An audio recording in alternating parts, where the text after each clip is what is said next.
That's when I really felt responsible for him. It was really hard to leave. I can't tell you the amount of times I packed my bags. My name is Sofia. I'm from Finland, and I'm doing a documentary film school here in Harpenden. A question that's been on my mind a lot is that why is it so hard to get out of an abusive relationship?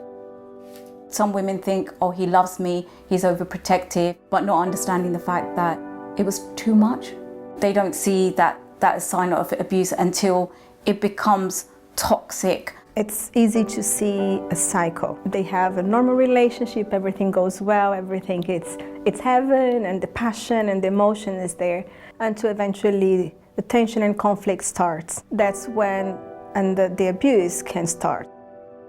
And I think an abusive relationship is when I feel that my rights as a human being, as a woman, it's being taken away.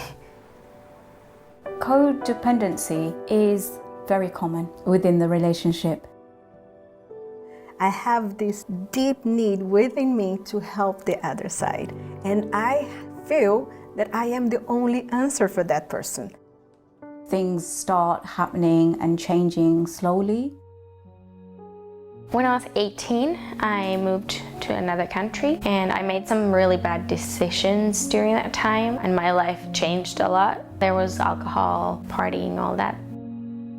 It was May 2008. I went on night out with my friend. It was just for a couple of drinks. We were stood talking, and the next thing my friend noticed this guy staring at me. Then the next thing he come over and introduced himself. We started talking.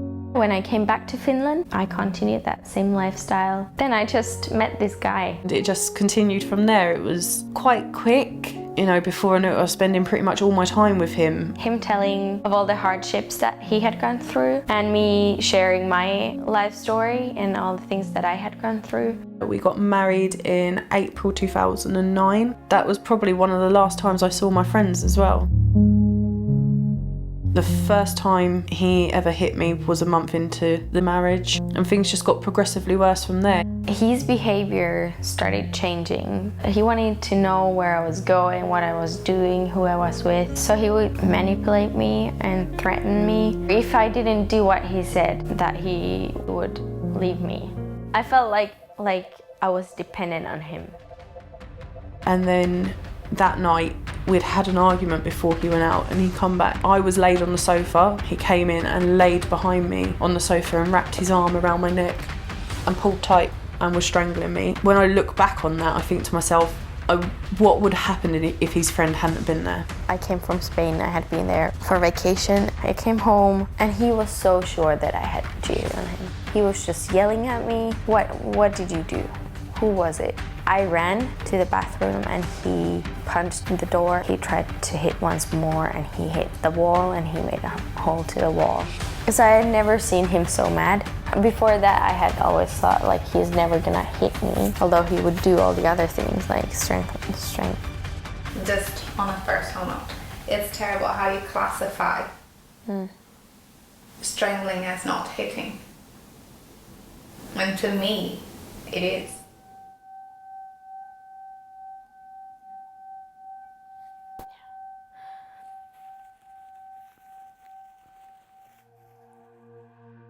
I was very, very lonely. I didn't have anyone to talk to about it. I didn't want to tell my family because I didn't want them to think bad of him. I guess somehow it felt normal. Like, I'd say I got used to all the fighting. It becomes normality for that person who's in that relationship. It's a normal life, and they find the change difficult because they don't know how to cope with it. In 2015, I found out that he was having another affair, and that was when the last assault took place. He tried to break my neck. My children saw that. And I knew then that if I didn't get out, he would kill me eventually. Where they've got children, the children are also becoming victims of the abuse because they're in the family home and they can see the abuse going on. So eventually all this drug abuse, alcohol, led him to psychosis. That's when I really felt responsible for him. I felt like I was the one who needed to make sure he gets help. It was really hard to leave. I can't tell you the amount of times I packed my bags. But during that time, I just didn't know what to do. I was desperate, and I prayed. It was a few weeks after when I came into his house, and he came to me and he said, "Sofia, you need to leave. You're wasting your time with me. I want you to go." I really feel like that was a miracle. I don't know how else I would have left. I packed my stuff and I left. It was hard, but at the same time, I felt free. Because of the police being called, etc., they referred me to victim support. My worker at victim support then done a referral for me to Stepping Stones to get support around domestic abuse. That's how I came to Stepping Stones as a client. I definitely think it's changed me for the better. It's made me a better person, and then to come out the other side and still be standing and still have my children, yeah, there's no better feeling.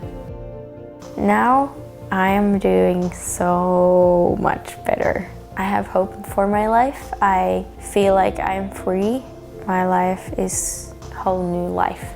We can see when the women actually come and start accessing support, when they're allocated key workers, they actually go through a lot of this. They talk about their trauma. They're able to see things clearer, which they've not been able to. In sharing that, I will be able to receive healing. And the courage actually to stand for themselves will come with them feeling safe by the ones around them. The journey that we go on, because it's so deep, is going into parts which are so hidden deeply within them because of shame and guilt. When they go and touch on those fine points, it brings a lot of tears.